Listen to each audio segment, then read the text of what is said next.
sur l'ordinateur. Maître Anne Pouradier-Dutheil, bonjour. Bonjour. Vous êtes avocate sur Nîmes, exerçant depuis plus d'une dizaine d'années. Donc, si vous me permettez, je vous donne la parole pour peut-être vous présenter. Oui, merci Edith.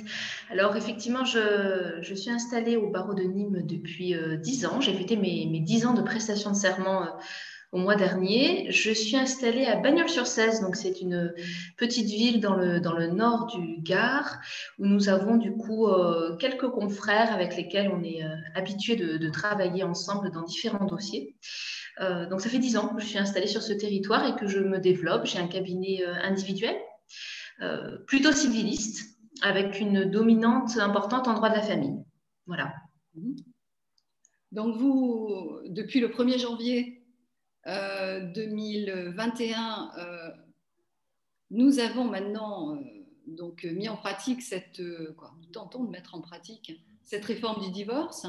Donc c'est la thématique de la Journée internationale de la médiation professionnelle qui aura lieu donc le 15 janvier. Vous pourriez peut-être nous donner votre point de vue sur cette réforme?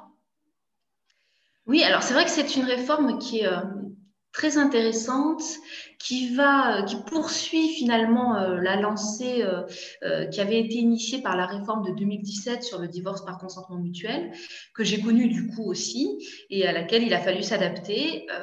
Je pense que personnellement, c'est cette réforme de 2017 sur le divorce par consentement mutuel qui a amorcé pour moi une réflexion sur la médiation, sur un changement de positionnement sur la relation aux clients, sur la relation aux confrères. Et la réforme de 2021, là, du 1er janvier, elle accentue encore cette démarche-là et je crois qu'on ne peut que s'en réjouir en réalité. Pour avoir discuté avec plusieurs de mes clients, je m'aperçois que dans le cadre d'une séparation, d'une rupture, la situation reste douloureuse. Voilà, même si on est dans une dynamique où on est soi-disant d'accord sur tout, il y a toujours quand même de la douleur, de la rancœur, des choses que l'on subit. Et le système judiciaire tel qu'il était pensé, en tout cas la procédure telle qu'elle était pensée plutôt antérieurement, eh ben, ne permettait pas aux parties d'avancer sur ce chemin de résilience pour avancer de nouveau dans une reconstruction. Voilà. Les époux subissaient la lenteur des procédures, subissaient cette première audience de conciliation qui n'existe plus maintenant. Alors, j'ai 10 ans d'exercice et cette audience de conciliation, le titre d'audience de conciliation m'a toujours interpellée parce que je n'ai jamais vu personne ni se concilier, encore moins se réconcilier à l'audience devant le juge aux affaires familiales et c'était un petit peu curieux. C'était pas très, pour les époux, je pense, pour les futurs ex-époux, c'était toujours une situation très inconfortable.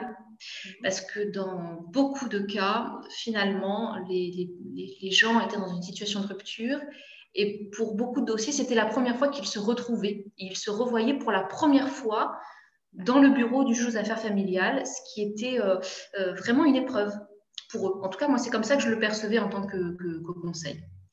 Et aujourd'hui, avec la suppression de cette audience de conciliation qui n'en était pas une, finalement, je crois qu'en tant qu'avocat, nous allons pouvoir accompagner davantage nos clients en amont, retisser des liens avec l'autre et faire en sorte que cette rupture, ils se l'approprient véritablement, qu'ils la subissent moins et qu'ils essayent de se la réapproprier. C'est ça que je trouve extrêmement intéressant dans cette réforme, en fait. Merci. Et pensez-vous que cela va multiplier peut-être le nombre de divorces par consentement mutuel?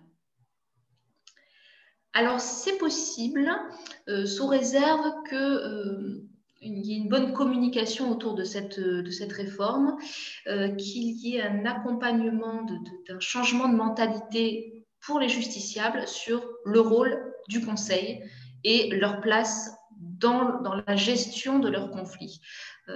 De manière générale, il me semble que les justiciables sont souvent spectateurs de leurs conflits et non pas acteurs.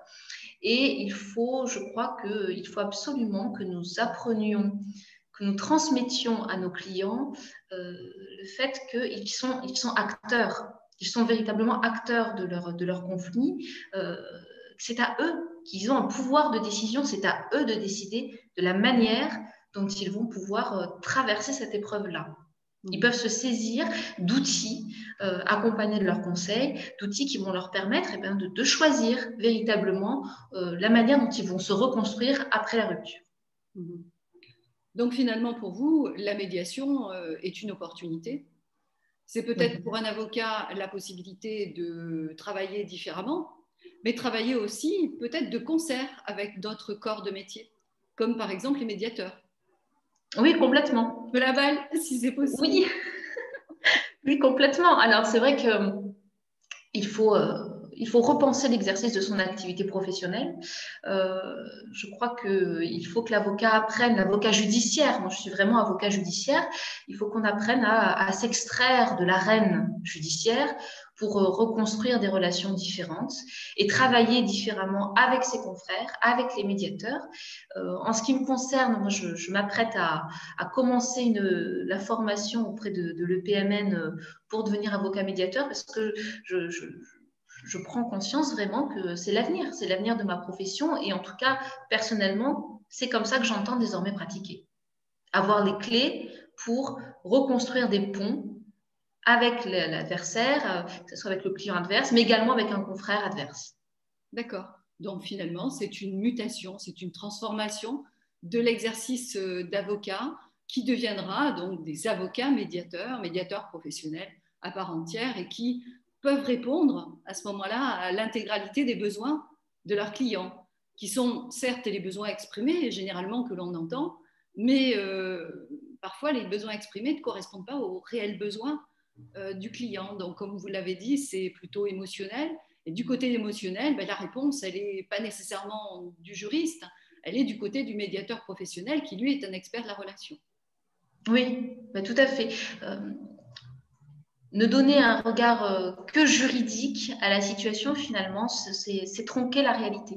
C'est tronquer la réalité qui est beaucoup plus vaste que la seule approche juridique. Et si nous pouvons, nous, professionnels du droit, être formés à justement nous ouvrir des horizons pour avoir une approche plus globale d'une situation, je crois qu'on progressera alors à ce moment-là dans notre rôle de conseil, vraiment. Bien, je vous remercie. Merci à vous, en tout cas avec plaisir. Merci beaucoup pour cet échange. Merci.